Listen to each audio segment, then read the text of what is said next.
Muy buenas tardes. Hoy te tengo una pregunta. En tu opinión, ¿cuál será el derecho más importante que tiene que garantizar el Estado?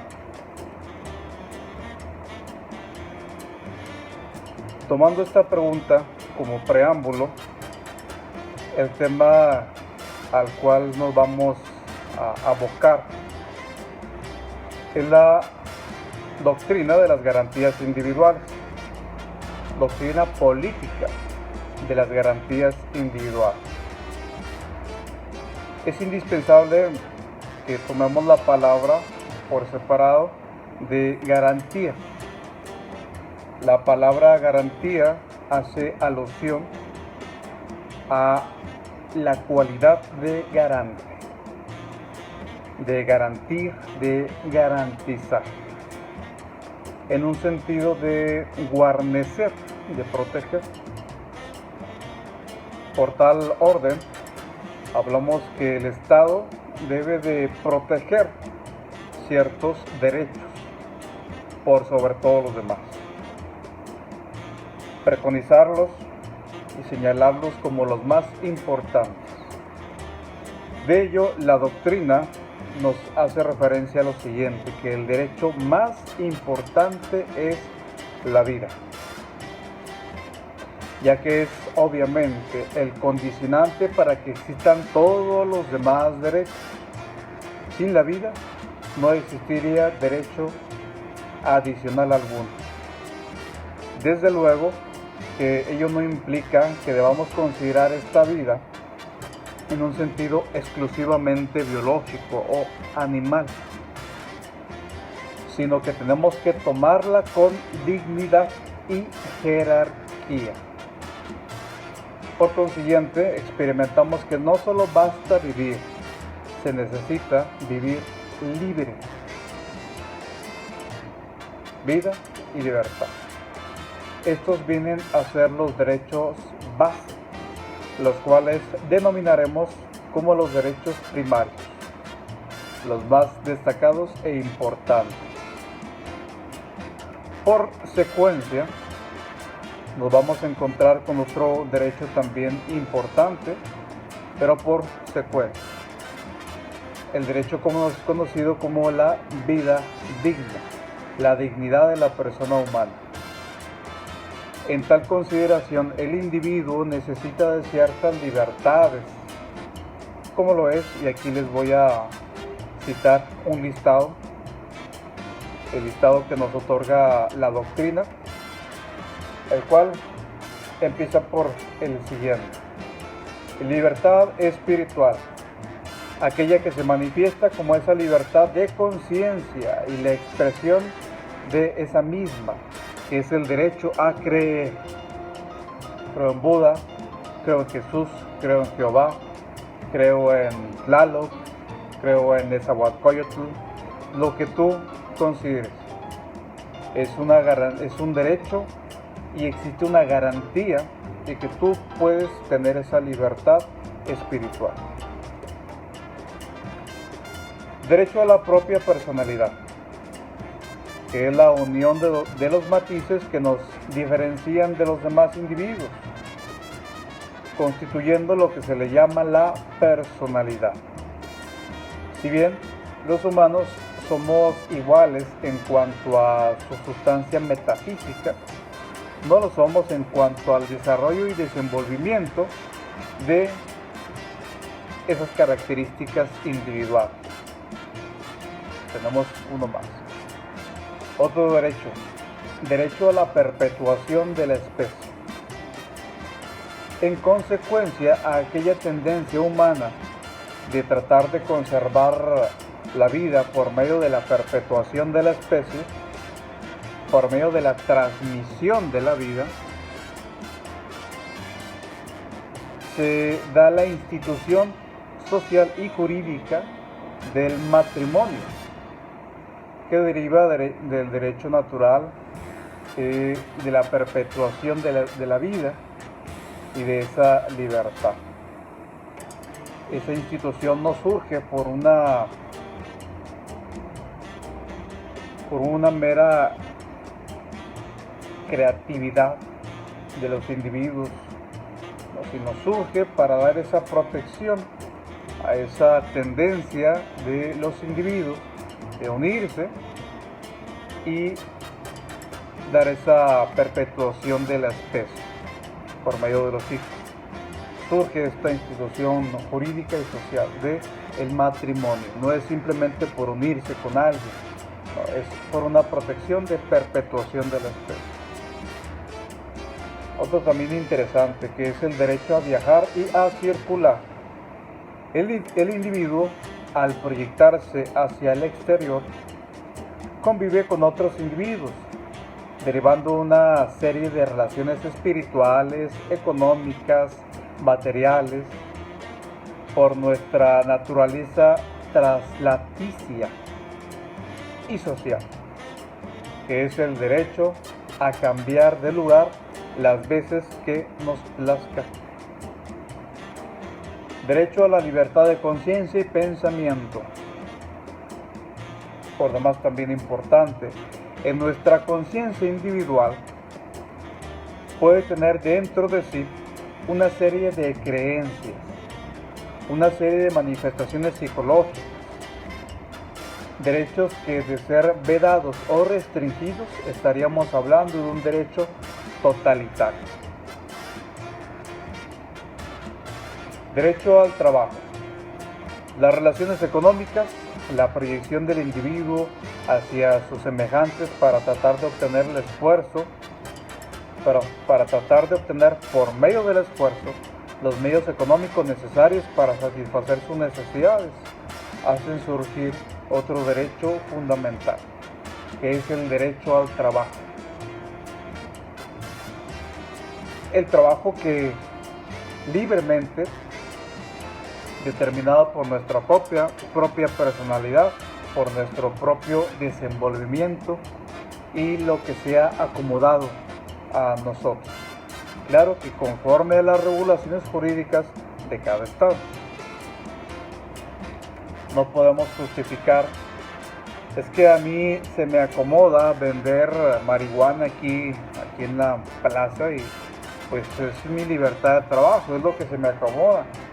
No, lo siento mucho, pero estamos cayendo en un prejuicio social. Entonces estaría descartado. Que también es un tema polémico, y más en nuestra época, si es o no dañino para la sociedad. Pero valga, enfocándonos directamente en lo que tenemos en nuestra Constitución, es un delito y por lo cual esto justifica ese comercio. Derecho a la asociación y fundación. El individuo, al proyectarse hacia la sociedad, tiene el derecho a reunir esfuerzos con otros individuos para tratar de obtener determinados intereses afines a ese grupo de personas que se han reunido. Un impulso natural al derecho a la asociación y fundación. Algo completamente natural. Derecho a la comunicación de ideas. El derecho de externar nuestro propio pensamiento, que no quede recluido en nuestra conciencia, sino de manifiesto para con nuestros semejantes por medio de la palabra hablada o escrita. El derecho a expresar ideas y de enseñar a través de ideas la dirección del pensamiento individual. Visión elevada del individuo, el derecho a enseñar y a la difusión de ideas por la palabra, por la prensa, por un libro, por televisión, YouTube, por todos los medios que existan de comunicación. También es interesante hacer el pequeño comentario de que todas estas garantías, todos estos derechos naturales tienen ciertas restricciones. Como lo bien comentó el Benemérito de las Américas, el respeto al derecho ajeno es la paz. Esto implícitamente nos está mencionando que tu derecho termina cuando inicia el derecho de alguien más. También una situación polémica la que se presenta en nuestros días, donde queremos ejercer nuestros derechos sin restricción alguna. Y en cuanto un Estado nos recuerda los límites naturales que existen, pues tendemos a atacarlos. Si consideras interesante que podamos abarcar un poco más en lo que nuestra constitución y la doctrina menciona al respecto, hazme los comentarios en la caja respectiva y puedo profundizar al respecto. También es un tema muy polémico y por demás interesante. Vamos a otro. Derecho a la propiedad. Si el individuo crea un producto, si el individuo crea un ente cultural, ese producto de su actividad, ese ente cultural le pertenece. Es decir, hablamos del derecho al producto, el derecho al patrimonio. Y no solamente el producto físico, también tenemos la propiedad intelectual, el patrimonio intelectual. También tema muy amplio, pero que la doctrina desde ya hace muchos años ha estado tocando al respecto.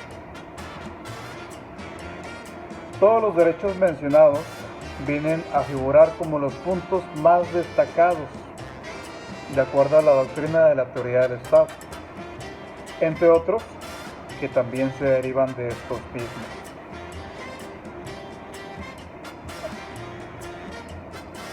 Y se puede presentar una pregunta que también toca la doctrina y también se presentan ciertos criterios de la Corte que te voy a compartir.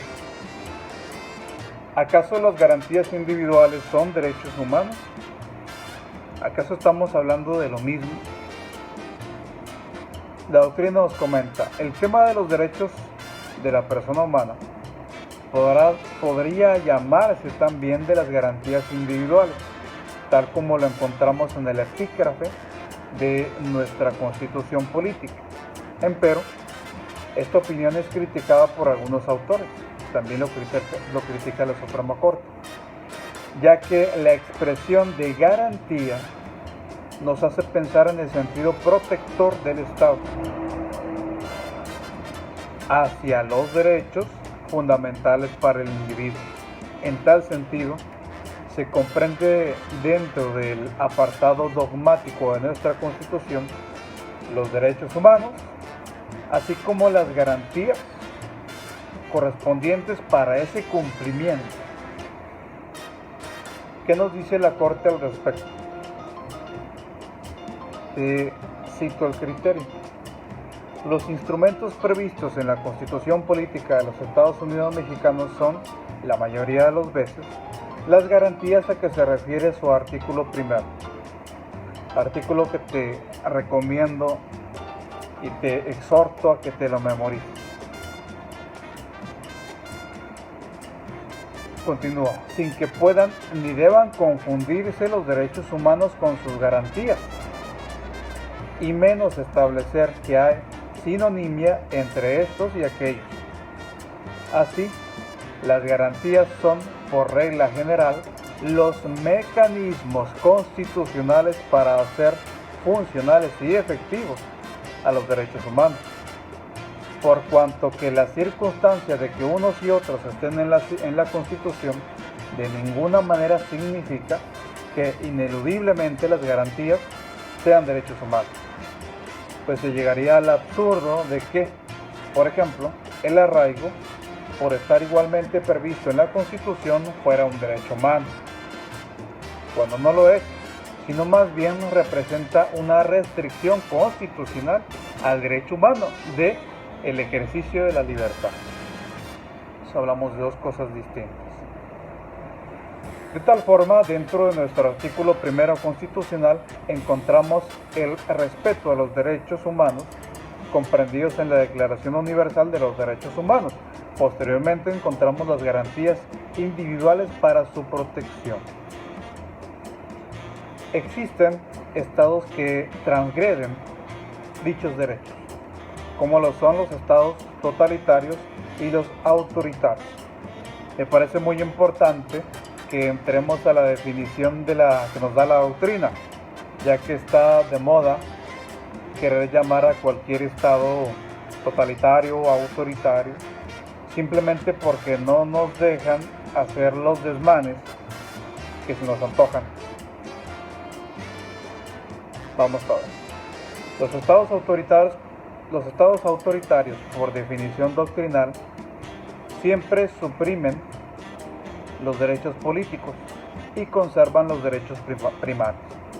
¿Qué es esto? Libertad de comunicación, deriva la educación, libertad de creencias, dignidad de la persona. Por poner ejemplos, estos van a ser vedados por parte del Estado, restringidos y en algunos casos completamente nulificados. Pero se va a proteger el derecho a la vida y el derecho a la libertad con sus restricciones correspondientes. Entonces, protegen los derechos primarios y afectan los derechos políticos. Estos son los autoritarios. Estados totalitarios suprimen los derechos primarios y políticos del hombre, del individuo. Estamos hablando que los estados totalitarios no respetan ni siquiera el derecho a la vida. Quisiera manejar dos ejemplos nacionales, tomando la fuente del conocimiento histórico, que da para mucho, pero creo que son de los más propios para ilustrar lo que acabo de mencionar. Si hablamos de un estado autoritario, nos estaríamos enfocando o tomando como ejemplo la Nueva España, el reino de la Nueva España, en el cual el Estado, siendo autoritario, pues afectaba los derechos políticos en su mayoría, de los indígenas, no permitiéndoles el derecho al voto, el derecho a la educación, a la expresión de ideas, etcétera, etcétera. Incluso en algunas ocasiones limitaban estos derechos también a algunas razas mixtas. Los que tenían garantía completa eran los españoles por nacimiento. Claro que depende de la época que hablemos, pero a grandes rasgos es lo que te menciono. En cambio, un estado totalitario, de acuerdo a nuestra historia, pues creo que el más factible pues, fue el porfiriato. El porfiriato, que beneficiaba en amplia forma, sobre todo en la cuestión económica, a los extranjeros y a cierta mácula aburguesada. Pero lo que eran los indígenas y todas las razas mixtas, que en su mayoría también no tenían tantas oportunidades, pues no se protegía ni siquiera el derecho a la propiedad, ni siquiera el derecho a la vida. Era común que si uno de los indígenas tenía varias hectáreas que habían sido garantizadas jurídicamente o reconocidas jurídicamente por un estado anterior, hablamos del estado con Benito Juárez, al llegar Porfirio Díaz y al tratar de dar beneficios económicos, pues transgredía y mandaba a sus federalistas, a su ejército federal. Llegaban y daban una cantidad ridícula a los propietarios, y si se resistían, pues los ejecutaban, a ellos y a sus familias. Era algo común, completamente común. Sí, y pues estos quedaban impunes al respecto porque era un mandato directamente del Estado, lo cual desencadenó el odio completo hacia el porfiriato durante muchísimos años. Entonces aquí hablamos de que era un estado totalitario porque no respetaba ni siquiera el derecho a la vida. Claro que se presta a que estudiemos la doctrina maquiavelista, porque si bien trajo muchos beneficios económicos, pues destruyó lo más importante, que era la vida. Se sujeta a una polémica interesante. No sé, dime tú qué opinas, ahí pon en los comentarios si tú estarías dispuesto a matar vidas por un beneficio económico para tu estado. Y lo que es más alarmante, si hablas de que vas a perjudicar la mayoría de tu población por el beneficio de la minoría, aplastando sus derechos primarios y políticos. Es un tema interesante, sobre todo ahorita que está la moda de querer reconocer a Porfirio Díaz como un gran héroe nacional, héroe totalitario, que no se les olvide. Muy bien, eso es por mencionar algunos ejemplos. Para concluir, una vez que el Estado nos garantiza los instrumentos jurídicos para el cumplimiento de nuestros derechos humanos, es de gran importancia hacer valer nuestros derechos humanos mediante las garantías individuales. Y el primer paso que nos corresponde es el conocimiento de estos. Nos corresponde a nosotros el deber del digno desarrollo de nuestros derechos, una vida con mérito. Actualmente nuestros derechos están reconocidos, pero se tiene que luchar por ellos. Toma una constitución y existen los derechos ahí. Y existen los medios para poder hacerlos valer. Si tu enfoque es la licenciatura en Derecho, no es permitido para nosotros las ridiculeces de comentar que estamos en un estado autoritario o totalitario, con sus defectos y sus pequeños detalles, de que nuestros políticos hagan valerlos o no hagan valerlos, porque eso es también una realidad. Al mismo Benito Juárez, teniendo una constitución casi perfecta, él, al momento de ejercer su derecho como abogado, era muy común que mostraba a las autoridades, se iba al amparo y lo que hacían era pasarse la Constitución por el arco del triunfo y lo encarcelaban antes de que él tuviera sus mandatos presidenciales. Entonces, si eso le pasó a Benito Juárez, sé que a nosotros nos puede ir peor. A lo que voy es que está en nuestras manos. Está en nuestras manos el cambio de la cultura política de nuestro país. Y quiero terminar con una cita de uno de mis libros favoritos, El hombre mediocre, de José Ingeniero. Si hay méritos, el orgullo es un derecho.